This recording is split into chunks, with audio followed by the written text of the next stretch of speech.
Okay, today we're gonna see how you can start with Oracle because we are going to use Oracle. Yeah. So first, just Google for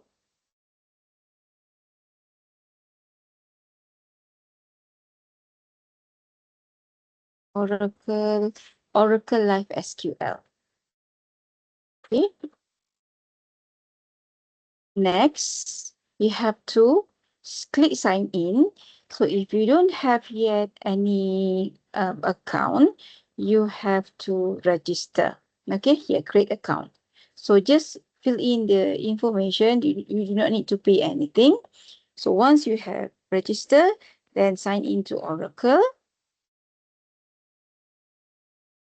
Okay, put in password. Okay, so we are going to use this one, Live SQL version 2, because it's more convenient. So click on that. It will open a window for you to do some creation.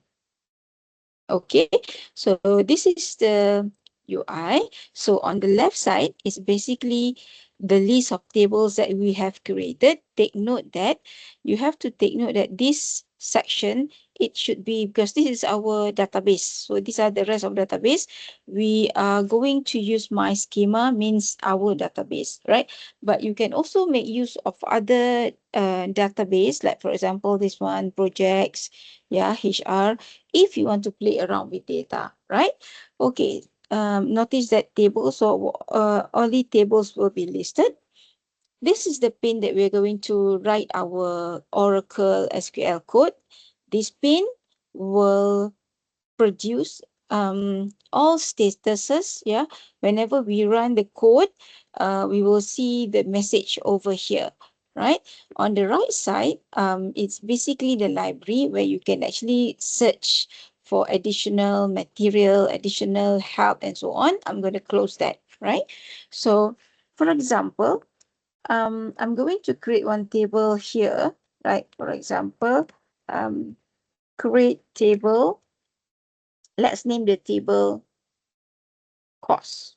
Okay, so we want to store cost information. So this is the syntax to create table.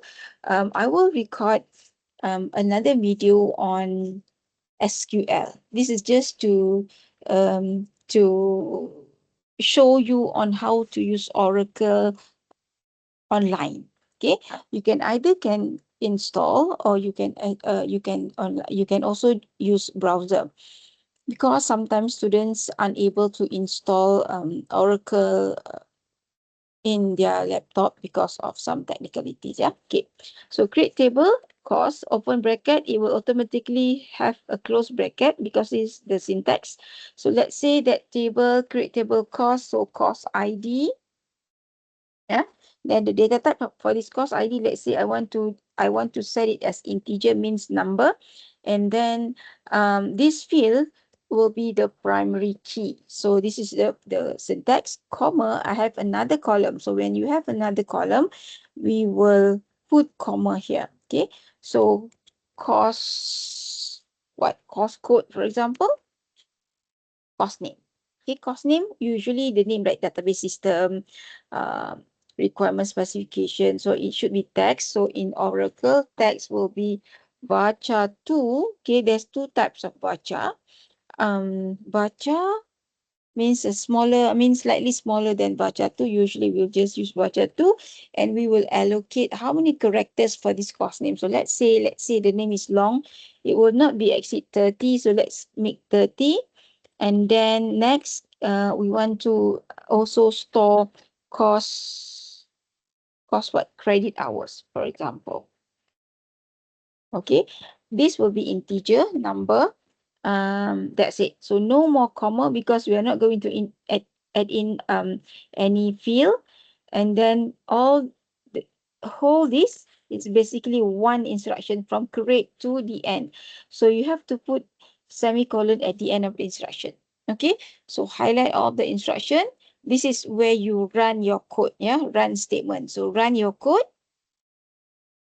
So you will see the message bottom here. So please scroll to the bottom. Yeah, table cost created. You can also verify on the left side. So if you want to see the field, we have created 3 fields. So drill down here. Okay, so there are the 3 fields that we have created here, right? So let's say we want to see the structure of the table. So describe cost, the name that the table that we created. So highlight, run. So these are the, you notice that these are the one that we created just now. So this video is just to show how you can use Oracle, get used to it. For this code, if you want to save this code, yeah, so you can click on this one at worksheet, because all of this is called worksheet. So click on this worksheet. We are going to save the code, the worksheet. So let's say this is introduction to Oracle Live. Yeah, introduction to Oracle Live SQL, right? And we will save it to, this is our database, because database means if you use any laptop or any PC, when you sign in, you will always can retrieve your file. Okay, save, right? So let's say how to retrieve it. Let's say I close this. So it's a blank worksheet. So I want to open back that code. Yeah, so open recent. So these are the files that I saved. So this is the latest one that I saved just now. Open, so you can see the code back. All right. So that is about Oracle. So you just Google, make sure you sign in, yeah, and use the SQL version 2, right? So that's all.